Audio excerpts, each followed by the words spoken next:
Knowledge about Islam کے معزز ناظرین، السلام علیکم۔ دیکھتی آنکھوں اور سنتے کانوں سے آپ سب کو دل کی گہرائیوں سے خوش آمدید کہتے ہیں۔ اللہ پاک سے دعا کرتے ہیں اللہ پاک کی ذات اپنے پیارے نبی پاک صلی اللہ علیہ وسلم کے صدقے ہم سب پر اپنی رحمت نازل فرمائے اور ہم سب کے گناہوں کو معاف فرمائے، آمین یا رب العالمین۔ ناظرین، آج کی ہماری کہانی کا موضوع ہے سچی دوستی کی مثال۔ ایک سعودی تاجر کا بیان ہے کہ سعودی عرب کے شہر باریدہ میں پیش آنے والا ایک سچا واقعہ ہے کہ میں اور میرا دوست سعودی شہر باریدہ میں تجارت کیا کرتے تھے۔ ایک دن میں جمعہ کی نماز باریدہ مسجد الکبیر میں گیا۔ نماز جمعہ کے بعد جنازے کا اعلان ہوا۔ نماز جنازہ کی ادائیگی کی گئی تو لوگوں نے ایک دوسرے سے پوچھنا شروع کر دیا، یہ جنازہ کس کا ہے؟ پتہ چلا یہ جنازہ میرے دوست سعود کا ہے، جو گزشتہ رات دل کا دورہ پڑنے کی وجہ سے انتقال کر گیا تھا۔ مجھے سن کر انتہائی صدمہ پہنچا۔ یہ کوئی 22 برس پہلے کی بات ہے کہ اس وقت موبائل فون عام نہیں تھا۔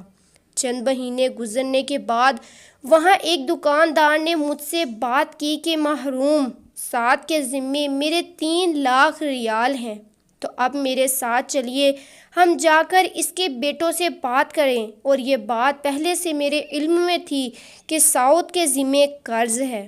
چونکہ مرحوم کے بیٹوں سے جا کر ملے، بات چیت ہوئی تو انہوں نے بغیر کسی ٹھوس ثبوت کے رقم لوٹانے سے انکار کر دیا اور کہا، ہمارے باپ نے تو صرف 6 لاکھ چھوڑا ہے، اگر ہم 3 لاکھ ریال آپ کو دے دیتے ہیں تو پھر ہمارے پاس کیا بچے گا؟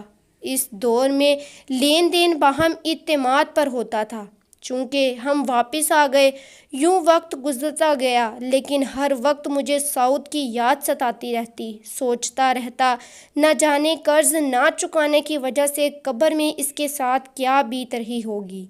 ایک دن میں نے اپنے پیارے دوست کا قرض اتارنے کا عزم کر لیا۔ اس ارادے کے بعد پھر مجھے 2-3 دن تک نیند نہ آئی۔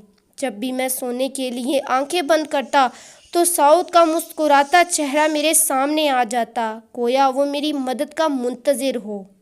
تیسرے دن میں نے عزم کو عملی جامہ پہناتے ہوئے اپنی دکان سامان سمیت فروخت کر دی اور دیگر جمع پونجی اکٹھی کی تو 4,50,000 ریال جمع ہو گئے۔ تو فوراً 3 لاکھ ریال سے دوست کا قرض ادا کیا، جس سے مجھے دلی سکون ملا۔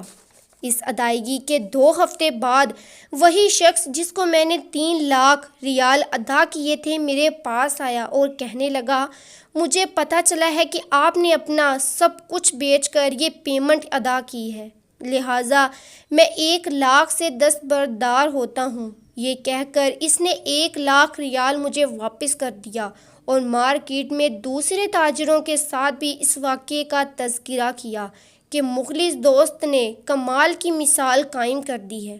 چند دن گزرتے ایک تاجر کا فون آیا۔ اس نے پیشکش کی کہ میرے پاس 2 دکانوں پر مشتمل ایک سٹور ہے جو میں آپ کو بلا معاوضہ دینا چاہتا ہوں۔ میں نے اس کی پیشکش قبول کی، مزدور لگا کر دکانوں کی صفائی کی۔ اسی دوران سامان سے لدا ٹرک دکانوں کے سامنے آ کر رکا، جس میں سے ایک نوجوان نیچے اترا۔ سلام کرنے کے بعد کہنے لگا، میں فلاں تاجر کا بیٹا ہوں، یہ سامان میرے ابا جان نے بیچا ہے اور کہا ہے کہ سامان بیچ کر اس کی آدھی قیمت آپ ہمیں لوٹا دینا اور باقی آدھا مال ہماری طرف سے آپ کو تحفہ ہے، اور آئندہ جتنے مال کی ضرورت ہو ہم سے ادھار لے کر فروخت کر کے پیمنٹ ادا کر دیا کریں۔ لوگ جنہیں میں جانتا تک نہ تھا چاروں طرف سے میرے لیے تعاون کے لیے اٹھ کھڑے ہوئے اور تھوڑے ہی عرصے میں میرا کاروبار پہلے سے زیادہ دگنا ہو گیا۔ المختصر، رمضان کے مہینے میں نے 3 ملین ریال اپنے مال کی زکوٰۃ ادا کی۔ یہ کوئی افسانہ نہیں بلکہ حقیقت ہے، سیدھے کائنات کا فرمان ہے۔ پیارے آقا صلی اللہ علیہ وسلم نے فرمایا، اس قدر ان کا فرمان سچا ہے کہ جب تک بندہ اپنے بھائی کی مدد میں لگا رہتا ہے اللہ تعالیٰ بھی اس کی مدد کرتا رہتا ہے۔ میرے عزیز دوستو، جب ہم سچے دل کے ساتھ کسی کی مدد کرتے ہیں تو اللہ پاک ہمیں اس کا دوگنا بدلہ دیتا ہے۔ جس کا بھروسہ اللہ پر ہو ان کی منزل کامیابی ہی ہوتی ہے۔ اللہ تعالیٰ آپ کو تمام آفات سے محفوظ رکھے۔ جب لالچ کے بازار عام ہو جائیں تو رشتوں کے شہر ویران ہو جاتے ہیں، چاہے رشتے خون کے ہوں یا دوستی کے۔ مرنے والے انسان کو معلوم نہیں کہ آپ نے اس کے لیے کتنے آنسو بہائے ہیں، مگر زندہ انسان کو مردے دم تک یاد رہے گا کہ اس نے آپ کی وجہ سے کتنے آنسو بہائے ہیں۔ جو رشتے آپ کے پاس ہیں ان کی قدر کیجئے، ان کو احساس دلائیے کہ وہ آپ کے لیے کتنے اہم ہیں اور آپ کو ان کی کتنی ضرورت ہے، ان سے کتنی محبت ہے۔ اپنی بے عزتی کا بدلہ اتنی عزت سے دیں کہ سامنے والا خود شرمندہ ہو جائے۔ نرم دل لوگ اللہ پاک کی سب سے خوبصورت تخلیق ہیں۔ صبر، درگزر اور معاف کر دینا خیر کے خزانوں میں سے ایک خزانہ ہے جسے اللہ اپنے بہترین لوگوں کو عطا کرتا ہے۔ سچائی اور اچھائی کی تلاش میں پوری دنیا گھوم لیں، اگر وہ آپ کو اپنے اندر میں نہیں ملے تو وہ آپ کو کہیں نہیں ملے گی۔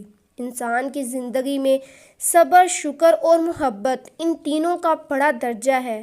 صبر ہماری مصیبتوں کو ٹالتا ہے، شکر ہماری نعمتوں کو بڑھاتا ہے اور محبت ہماری خوشیوں کا خزانہ ہے۔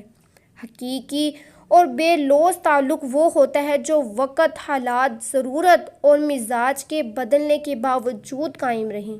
گناہوں کو آسان سمجھنے سے پرہیز کرو، کیونکہ گناہ تمہیں دنیا میں ذلیل و خوار کر دیں گے اور آخرت میں اللہ پاک کے غضب کا لباس پہنائیں گے۔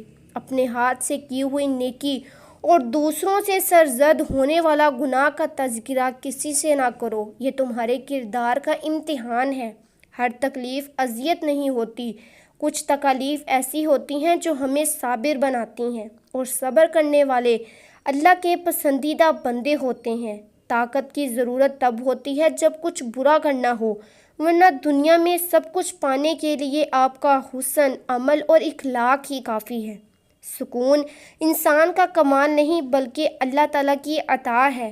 دعائیں وہ پھول ہیں جو زندگی کی پریشانیوں میں آسانی اور کامیابی کی خوشبو بکھیرتی ہے۔